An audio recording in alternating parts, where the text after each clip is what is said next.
Hello students. अब इस video में जिस टॉपिक के बारे में हम डिस्कस करने वाले हैं वो आप यहाँ पर देख पा रहे हो। This topic is in the form of a question. Can matter change it's state? यानी कि हम अब इस टॉपिक में क्या पढ़ेंगे कि change of state of matter कैसे होता है। मैटर हमने समझा, हमने स्टेट्स ऑफ मैटर समझा, सॉलिड, लिक्विड, गैस। अब हम क्या समझेंगे कि मैटर में चेंज ऑफ स्टेट कैसे होता है। चेंज ऑफ स्टेट का मतलब ये है कि सॉलिड लिक्विड में, लिक्विड गैस में, या फिर गैस लिक्विड में, लिक्विड सॉलिड में।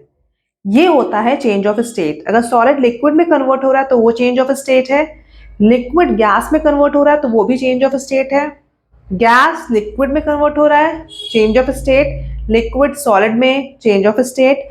और कई बार ऐसा होता है कि सॉलिड डायरेक्टली गैस में कन्वर्ट हो जाता है, वो भी चेंज ऑफ स्टेट है, या फिर गैस डायरेक्टली सॉलिड में कन्वर्ट हो जाता है, वो भी चेंज ऑफ स्टेट है। तो सबसे पहले हमें ये बताओ कि अगर हम पानी के बारे में बात करें तो वाटर जो होता है वो कितने स्टेट्स में एग्जिस्ट करता है। वाटर जो होता है वो कितने स्टेट्स में एग्जिस्ट करता है। तो अगर हम वाटर की बात करें, वाटर के 3 स्टेट्स होते हैं। ये तो आपको पता ही होगा कि वाटर के 3 स्टेट्स होते हैं। सॉलिड होता है, लिक्विड होता है, गैस होता है। सॉलिड होता है आइस, लिक्विड यानी कि पानी ही लिक्विड है, पानी तो लिक्विड ही है ना, और गैस यानी कि वेपर के फॉर्म में एग्जिस्ट करता है। तो वाटर जो होता है उसके 3 स्टेट्स होते हैं। पहला होता है आइस, ठीक है, आइस में एग्जिस्ट करेगा जो कि सॉलिड स्टेट है, पानी में एग्जिस्ट करेगा जो कि लिक्विड स्टेट है, और तीसरा जो है उसे कहते हैं हम लोग वेपर कह लो या गैस कह लो।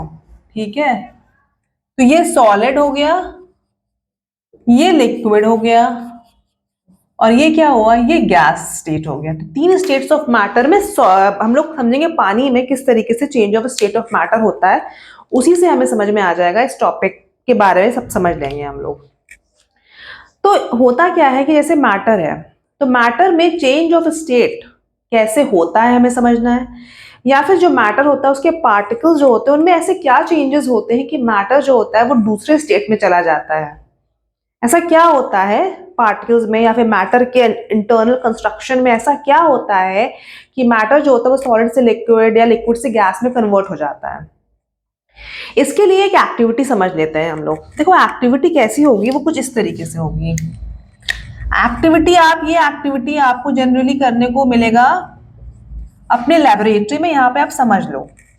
अब क्या करो, आप लो एक बीकर।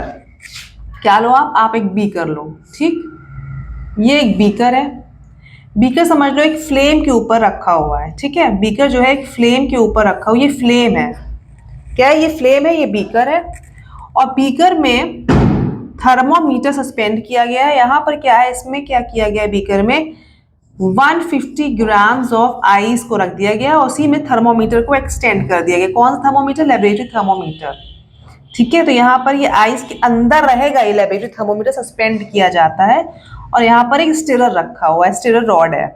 इसको सस्पेंड करने के लिए यहाँ पर एक स्टैंड होगा। ठीक है, इस तरीके से देखो क्या है, ये बीकर है, दिस इज द बीकर।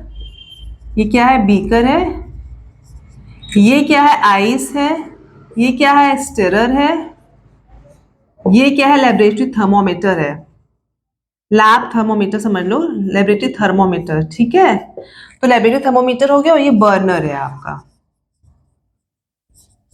ठीक है, तो यहां पर अब हमें देखना है कि ये आइस जो होता है ये वाटर में कैसे कन्वर्ट होता है। ठीक है, तो यहाँ पर क्या देख रहे हो, यहाँ पर बर्नर है। बर्नर जो है वो हीट प्रोवाइड कर रहा है आइस को। इसमें 150 ग्राम्स ऑफ आइस है। तो अब देखो ये क्या है, ये सॉलिड स्टेट पर है। ठीक है, तो होता क्या है, मान लो कि आइस जो है वो -3 या -2 डिग्री सेल्सियस पर है। ठीक है, तो अब आइस का जो मेल्टिंग पॉइंट होता है वो क्या होता है, 0 डिग्री सेल्सियस होता है। ठीक है, तो पहले तो आइस को आपको 0 डिग्री सेल्सियस तक लेकर आना होगा, तभी जाके आइस का मेल्टिंग स्टार्ट होगा। उसके लिए क्या करना, टेम्परेचर रेज करना है। तो टेम्परेचर रेज करने के लिए आपको क्या करना पड़ेगा, हीट प्रोवाइड करना पड़ेगा। तो यहाँ पे ये एक्सटर्नल हीट प्रोवाइड हो रही है। जब ये एक्सटर्नल हीट प्रोवाइड होती है तो क्या होता है, आइस का टेम्परेचर जो होता है वो रेज होकर 0 डिग्री सेल्सियस तक आता है। अब जब टेम्परेचर बढ़ रहा है या फिर जब हीट प्रोवाइड हो रही है तो क्या होता है, ये जो आइस होते हैं ना, आइस यानी कि जो सॉलिड स्टेट में आइस है उसके पार्टिकल्स जो होते हैं उनका काइनेटिक एनर्जी इंक्रीज हो जाता है। हम ये तो जानते हैं ना कि पार्टिकल्स, किसी भी मैटर का जो पार्टिकल होता है वो कॉन्स्टेंटली यानी कंटिन्यूअसली मोशन में होता है, कंटिन्यूअसली मूव कर रहा होता है। इसका मतलब ये होता है कि जो भी मैटर होता है उसके पार्टिकल्स में होता है काइनेटिक एनर्जी। जब उस मैटर का यानी कि सॉलिड का या फिर आइस का टेम्परेचर रेज करते हैं या फिर जब हीट प्रोवाइड करते हैं तो होता क्या है कि पार्टिकल्स का काइनेटिक एनर्जी बढ़ जाता है। अब जब पार्टिकल्स का काइनेटिक एनर्जी बढ़ जाता है तो होता क्या है, पार्टिकल्स जो होते हैं वो ज़्यादा तेजी से वाइब्रेट करेंगे, मतलब अपनी पोजीशन से वो इर्द गिर्द ज़्यादा तेजी से मूव करेंगे। ठीक है, तो एक पॉइंट ऐसा आएगा कि हीट प्रोवाइड करते करते एक पॉइंट ऐसा आएगा कि जो पार्टिकल्स होंगे उनके बीच में जो फोर्स ऑफ अट्रैक्शन, हमने पढ़ा है ना कि कोई भी मैटर होता है उसमें जो पार्टिकल्स होते हैं उसमें जो फोर्स ऑफ अट्रैक्शन होता है, ठीक है, उस पार्टिकल्स के बीच में फोर्स ऑफ अट्रैक्शन होता है। तो जब हम हीट प्रोवाइड करते हैं तो पार्टिकल्स के बीच में जो फोर्स ऑफ अट्रैक्शन होता है वो फोर्स ऑफ अट्रैक्शन कम हो जाता है या फिर ओवरकम, कम मतलब रिड्यूस हो जाता है या फिर ओवरकम हो जाता है। मतलब ओवरकम मतलब क्या होता है, जो फोर्स ऑफ अट्रैक्शन रहता है पार्टिकल्स के बीच में वो कम हो जाता है या फिर वो फोर्स ऑफ अट्रैक्शन खत्म ही हो जाता है। और जो पार्टिकल्स होते हैं वो क्या करते हैं, अपनी पोजीशन को छोड़ देते हैं। अब अपनी पोजीशन को छोड़ देते हैं और अपनी पोजीशन को छोड़ने से क्या होता है कि वो फ्रीली मूव करने लग जाते हैं। तो हुआ क्या, सॉलिड का जो पार्टिकल्स होते हैं उसमें सबसे ज्यादा फोर्स ऑफ अट्रैक्शन होता है, यानी कि जो आइस होता है, आइस का जो फोर्स ऑफ अट्रैक्शन, पार्टिकल्स का जो फोर्स ऑफ अट्रैक्शन होता है वो ज्यादा होता है। जब हीट प्रोवाइड करते हैं तो वो फोर्स ऑफ अट्रैक्शन रिड्यूस हो जाता है और पार्टिकल्स फ्रीली मूव करते हैं। और जब पार्टिकल्स फ्रीली मूव करते हैं तो उनका क्या होता है, चेंज ऑफ स्टेट हो जाता है। फोर्स ऑफ अट्रैक्शन कम हो गया तो फोर्स ऑफ अट्रैक्शन जब कम हुआ तो स्टेट भी चेंज हो गया। ठीक है, तो हुआ क्या कि आपने हीट प्रोवाइड करा, हीट प्रोवाइड करने से जो पार्टिकल्स का काइनेटिक एनर्जी जो होता है वो बढ़ा। ठीक है, और एक ऐसा पॉइंट आया जहां की पार्टिकल्स के बीच में जो फोर्स ऑफ अट्रैक्शन होता है वो ओवरकम हो गया और फोर्स ऑफ अट्रैक्शन ओवरकम होने की वजह से पार्टिकल्स अपनी पोजीशन को छोड़कर फ्रीली मूव करने लग गए, जिसकी वजह से चेंज ऑफ स्टेट यानी कि आइस जो होता है वो लिक्विड में कन्वर्ट हो गया। अब एक बात यहां समझने की ये है कि जब तक टेम्परेचर ऑफ आइस -3 से 0 डिग्री सेल्सियस तक जा रहा था तब तक तो हीट प्रोवाइड करने से टेम्परेचर राइज किया। जब टेम्परेचर आइस का 0 डिग्री सेल्सियस पर हो गया यानी कि अब यहाँ पे मेल्टिंग स्टार्ट होगी, जब मेल्टिंग पॉइंट पर पहुंचा यानी कि मेल्टिंग स्टार्ट हुई, तब होता क्या है, जब तक पूरा पूरा आइस पानी में कन्वर्ट नहीं हो जाता यानी कि पूरा चेंज ऑफ स्टेट नहीं हो जाता, यानी कि जितना भी आइस है पूरा जब तक पानी में कन्वर्ट नहीं हो जाता तब तक उसका टेम्परेचर कांस्टेंट रहता है, यानी कि टेम्परेचर जो होता है वो 0 डिग्री सेल्सियस पर मेंटेन रहता है। और जब कंटेंट्स ऑफ द बीकर पूरा लिक्विड हो जाएगा यानी कि पानी में कन्वर्ट हो जाएगा, तब उसके बाद अगर आप हीट प्रोवाइड करते रहते हो तो टेम्परेचर तब बढ़ना शुरू होता है। अब यहाँ पर ये बताओ, हम कह रहे हैं कि 0 डिग्री सेल्सियस के बाद मेल्टिंग जब हो रही होती है तब चेंज ऑफ टेम्परेचर नहीं होता, तो हीट तो हम प्रोवाइड कर रहे हैं, ठीक, हीट हम प्रोवाइड कर रहे हैं, तो हम हीट प्रोवाइड कर रहे हैं लेकिन फिर भी चेंज ऑफ टेम्परेचर नहीं हो रहा। इसका मतलब ये है कि ये जो हीट है, ये हीट आखिर जाती कहाँ है, ये हमें समझना होगा कि ये हीट जाती कहाँ है। ये हीट कहाँ जाती है कि होता क्या है कि जो पार्टिकल्स के बीच में जो फोर्स ऑफ अट्रैक्शन होता है उसको ओवरकम करने के लिए ये हीट यूज हो जाती है, यानी कि ये हीट कहीं ना कहीं कंटेंट्स ऑफ द बीकर में ही खो जाती है। इसको कहते हैं लैटेंट हीट। लैटेंट का मतलब होता है हिडन। ठीक है, तो हमने दो चीजें समझी, हमने समझा मेल्टिंग का प्रोसेस और हमने समझा लैटेंट हीट। क्या समझा हमने? हमने समझा मेल्टिंग मेल्टिंग का प्रोसेस कैसे होता है, और दूसरा हमने टर्म यहाँ पे यूज किया जिसे हम लोग कहते हैं लेटेंट हीट। लेटेंट का मतलब ही होता है हिडन। क्या मतलब होता है लेटेंट का? लेटेंट का मतलब होता है हिडन। अब देखो मेल्टिंग का डेफिनेशन समझ लेते हैं, ठीक है। तो मेल्टिंग क्या हुआ? चेंज ऑफ सॉलिड, ठीक है। मेल्टिंग का मतलब वो temperature at which the solid melts into liquid at atmospheric pressure is called as the melting point। तो मेल्टिंग हमें समझ में आ गया। मेल्टिंग में क्या हो रहा है? सॉलिड जो होता है वो लिक्विड में कन्वर्ट होता है, उसी को हम मेल्टिंग भी कहते हैं। और साथ ही साथ इसको एक और टर्म यूज होता है जिसे हम लोग कहते हैं फ्यूजन। फ्यूजन भी कहा जाता है इसको, ठीक है। तो मेल्टिंग जो होता है चेंज ऑफ स्टेट होता है from solid to liquid. Melting point क्या हमने समझा?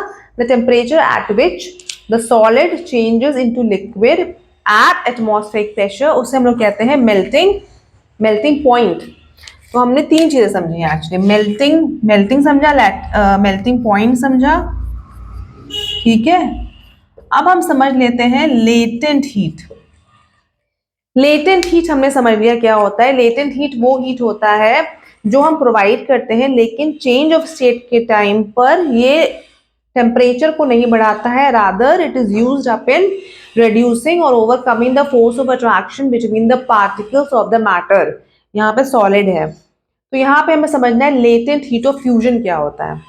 लेटेंट हीट ऑफ फ्यूजन का मतलब ये होता है द हीट रिक्वायर्ड, ठीक है, to change 1 kg of solid into liquid at atmospheric pressure at its melting point is known as the latent heat of fusion, ठीक है। तो यहाँ पे दिया हुआ है the heat, जितनी हीट चाहिए होती है सॉलिड को, 1 kg सॉलिड को लिक्विड में कन्वर्ट करने के लिए एटमॉस्फेरिक प्रेशर पर और उसके मेल्टिंग पॉइंट पर, उसे हम लोग कहते हैं लेटेंट हीट ऑफ फ्यूजन। तो यहाँ पर हम लोग फ्यूजन या फिर मेल्टिंग के बारे में डिस्कस कर रहे हैं। तो हमको ये बात समझ में आ गई। अब देखो क्या समझ लो यहाँ पर कि अब ये आइस नहीं रहा, अब क्या हुआ? ये कन्वर्ट हो गया है पानी में, ठीक है। तो अब समझ लो ये पानी है, पानी समझ लेते हैं इसको, ठीक है। ये पानी है, पानी के पार्टिकल्स है, वाटर है ये। आइस लिक्विड में कन्वर्ट हो गया, तो अब ये क्या हो गया? अब ये हो गया वाटर। अब वाटर में कन्वर्ट हो गया।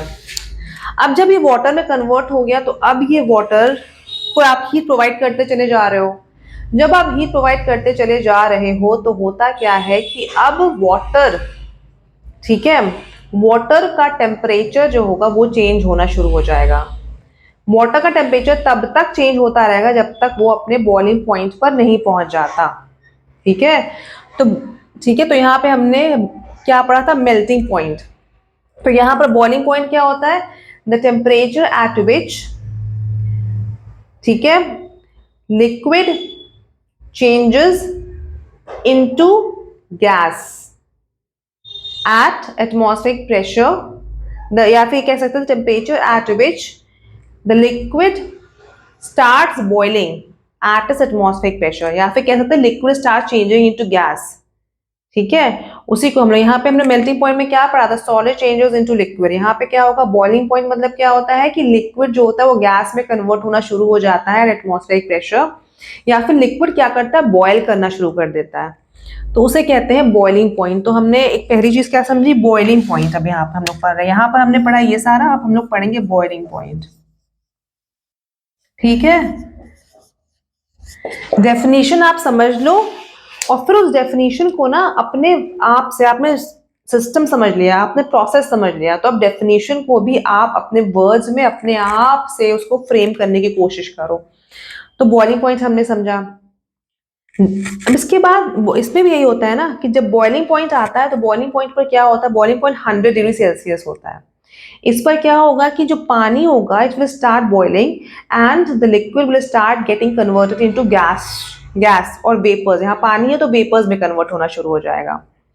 जब पानी वेपर्स में कन्वर्ट हो रहा है, व्हाइल दिस बॉइलिंग हैपनिंग, जब तक ये बॉइलिंग हो रहा है तब तक क्या होगा? अब टेम्परेचर चेंज नहीं होगा, ठीक है, जब तक पूरा का पूरा पानी वेपर्स में कन्वर्ट नहीं हो जाता तब तक इसमें टेम्परेचर चेंज नहीं होगा। ठीक, यानी कि 100 डिग्री सेल्सियस पर जब तक पूरा पानी कन्वर्ट नहीं हो जाता वेपर्स में तब तक उसके बियॉन्ड टेम्परेचर चेंज नहीं होगा।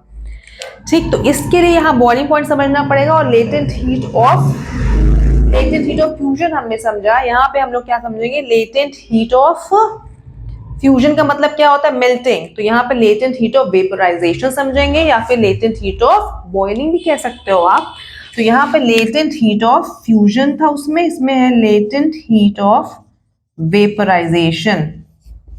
जिस तरीके से लेटेंट हीट ऑफ फ्यूजन मैंने आपको समझाया उसी तरीके से लेटेंट हीट ऑफ वेपराइजेशन भी आपको अपने वर्ड्स में लिखना है, ये आपका होमवर्क है।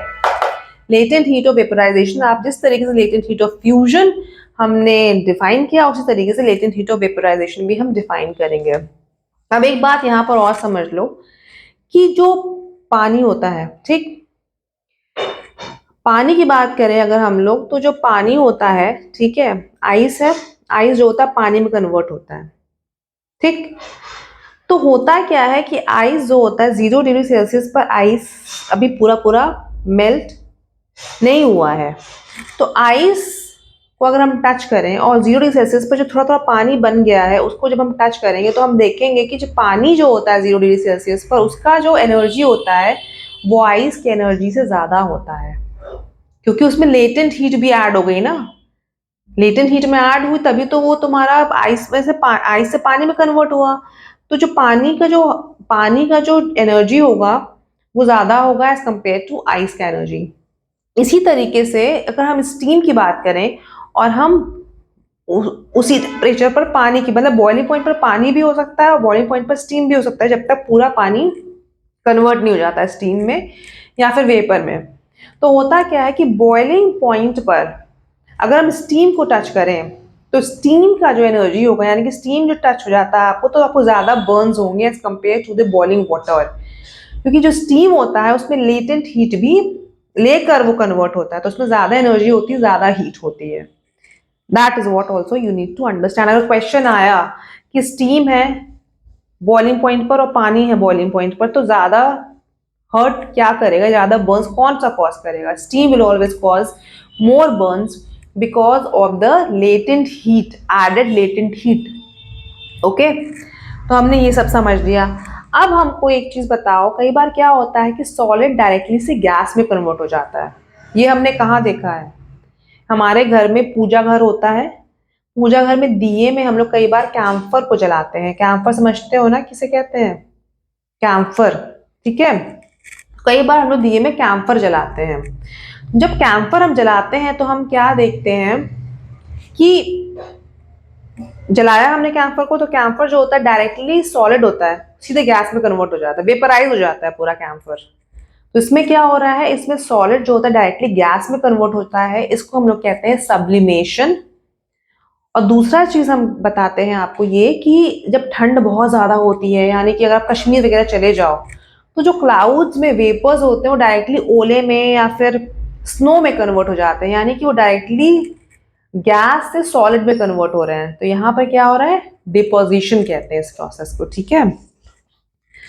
तो अब हमने क्या समझा, अगर सॉलिड से डायरेक्टली गैस में कन्वर्ट हो रहा है तो उसे हम लोग कहते हैं सब्लिमेशन। क्या कहते हैं? सब्लिमेशन, ठीक है।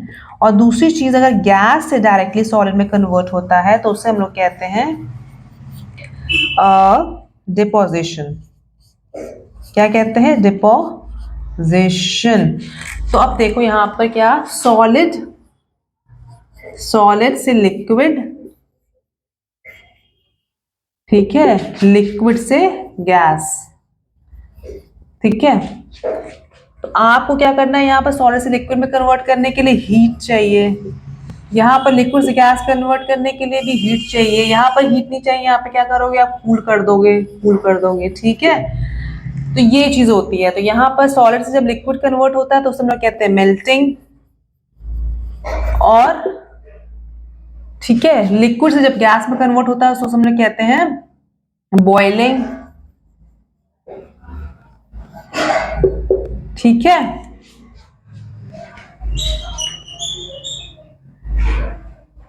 Is that okay? और जब कूल करते हैं तो लिक्विड से सॉलिड में कन्वर्ट हो जाता है और गैस से लिक्विड में कन्वर्ट हो जाता है। सब्लिमेशन और हमने डिपोजिशन तो यहाँ पर पढ़ ही लिया है, ठीक है। So that is all for this video. Please like, share and subscribe, and thanks for watching.